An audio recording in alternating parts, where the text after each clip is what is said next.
চাইছিলাম 1 কাপ কমাইতে, কিন্তু পরে দেখি যেন একটু পাতলা দেখা যায়, সেজন্য আমি একদম মানে টানাতে টানাতে ক্রিমিটাকে 500 গ্রাম করে ফেলছি। 1 লিটার দুধকে আমি 500 গ্রাম করে ফেলছি। এখন আমার ক্রিমিটা এই যে এই ঘন, অনেক ঘন হয়েছে। এই যে এখন আমি তুলে ফেলবো। দিয়ে দিলাম 2 টেবিল চামচ চিনি এখানে। আরও বলতেছি, মিষ্টিটা যার যার স্বাদ মতো দিবেন। এভাবে করে একটু ঘুরে একটু নেড়ে দিবেন।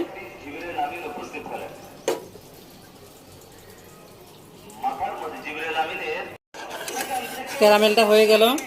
এটা আর বেশি গাঢ় করা যাবে না, তাহলে একটু তৃতীয়ত ভাব চলে আসবে। তো আমি এখন এটা দিয়ে দিব দুধের ক্রিমিটার ভিতরে।